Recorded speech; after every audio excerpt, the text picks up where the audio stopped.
Hello and welcome to Deep Pulls, the fun and informative Magic the Gathering pack opening video series here on YouTube. We are coming to you with episode 7 of 69 consecutive episodes to start this series. And I have a question for you. What's both ancient Greek and fun and shiny? That's right, it's a collector's booster of Theros Beyond Death. I'd like to thank my friend Matt for providing this for us here today. And let's take a look at what we've got inside this sweet, sweet pack. First things first, we are looking at a Temple Thief. This is playing into the enchantment themes of the set here with this kind of cool restriction on blocking, not blocking, I guess, or evasion, I should say, where basically it can't be blocked by enchanted creatures or enchantment creatures.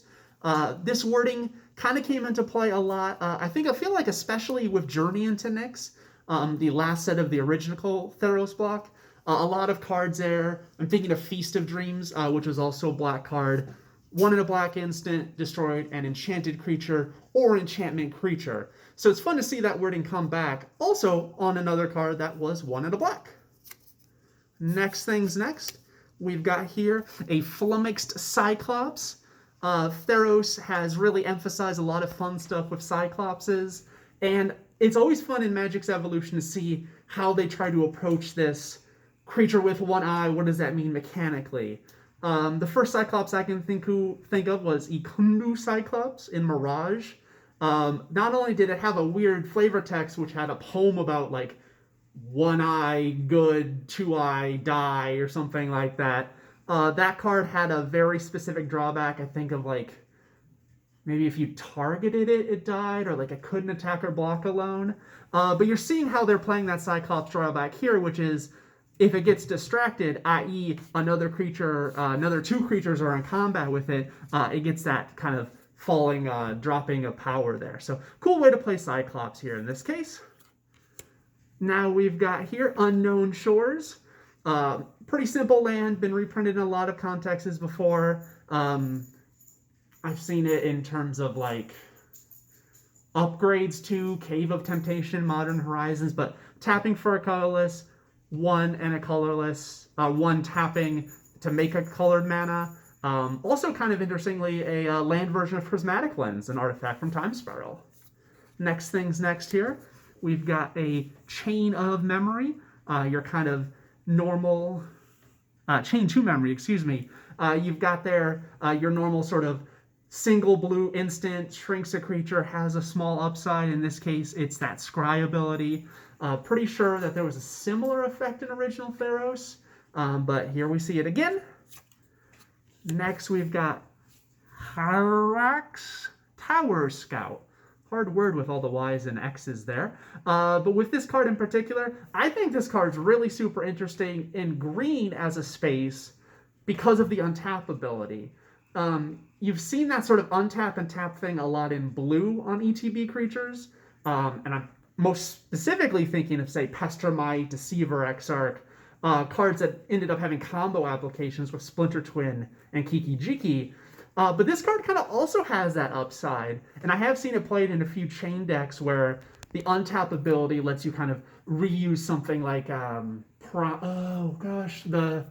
you remember what I'm talking about, Matt? The creature that's like, it's like Birthing Pod, but a blue-green creature. Oh, the guild Prime leader Speaker from... Xanathar? Yeah, the Synod guild leader. Yeah, exactly. So a card like this, you can fetch this, untap it, continue the chain. Really cool in that sense. Also, just a nice little 3/3 with some upside. Island. Collector's Boosters, very popular for their foil lands that are available. And here's a sweet one. Not, strangely enough, the most iconic from this set, which were kind of the full art, big mana symbol in the middle showing up. This just looks like a normal island, which, I don't know, might make it even a little more rare. Next things next, we've got Staggering Insight. Cool combination of the Curiosity effect that originally appeared in Exodus, the draw a card when it deals combat damage on an aura, plus you throw on the lifelink and +1/+1. Also, it's been actually really popular in historic Shram auras, so really cool card there. I run that in historic myself. Oh, sweet. Yeah. Excellent. We've got a Ferris Band Brawler, a 4/4 creature that just fights when it enters the battlefield. As a keyword, with that fight ability, I remember looking into some of the cards we might have seen in yesterday's pack for Guilds of Ravnica, and they literally have this exact same card, but at 5 and a green, Affection Indrik. So kind of interesting to see that they considered to make it a little bit worse in this set, but it is a Centaur, which might have a little bit of upside.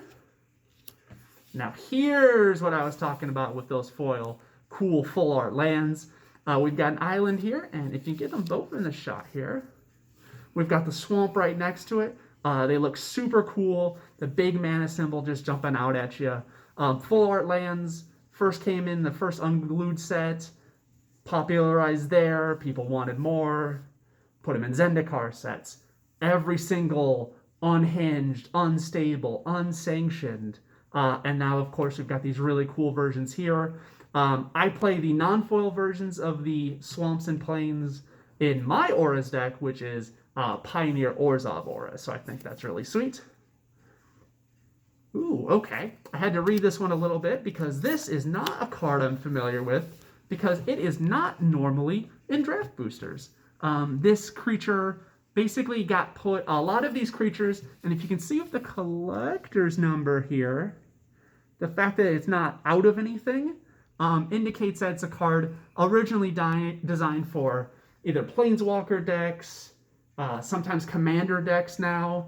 So we're seeing a lot more of these cards, and that's why they're in these collector's boosters, because they're interesting to collect. You can't get these anywhere else, so I think that's really sweet. Another fun fact, I got 2 of these collector's boosters, and they both had Demon of Loathing at this slot for the rare.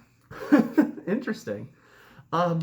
Actually, a really sweet card here, and a card I love in a lot of different contexts. This is Shadow Spear. A really pushed equipment at a time where equipment's not been getting pushed very much lately. There hasn't been really great equipment for a while, but this one, really cheap cost to cast, pretty cheap to activate, and also has the interesting kind of stopping hexproof and indestructible ability, which kind of gives it a little bit of upside. This is a storyline kind of weapon as well. This is the weapon that I believe Elspeth carried or had with her when she died in Theros and went to the underworld. It came back as a Shadow Spear with these cool abilities. Another card I like in Pioneer for, is it in Soul?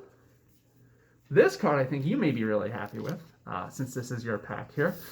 We've got here one of the Titans, not the one that's banned and everything, the one that can still be played. Kroxa, jeez. Draxus from Guardians of the Galaxy. Not seen that one. And if you have seen it, put it in the comments and tell me that I should see it.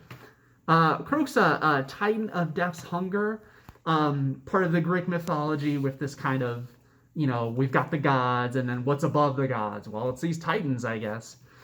Designed to be really, really cheap, with this really expensive cost to bring back with the escape ability.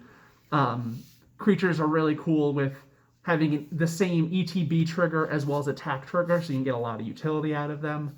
I love these cards because I just imagine, as someone who loves cards at Peasant for my cube, just would have this been just a cool card as like a black-red, target player discards a card, and then they lose 3 life if it's not a land, right? Yeah. So yeah, really sweet, made it repeatable, been a big all-star in a lot of formats. And then, if we want to look here at these next two, we've gotten the exact same card here in these slots, the non-foil and foil version of the Constellation, I guess you'd call this here, or the Star version. I'm trying to remember what the official name of this. I think it was Constellation Showcase. Yeah, this showcase frame. Renata Call to the Hunt.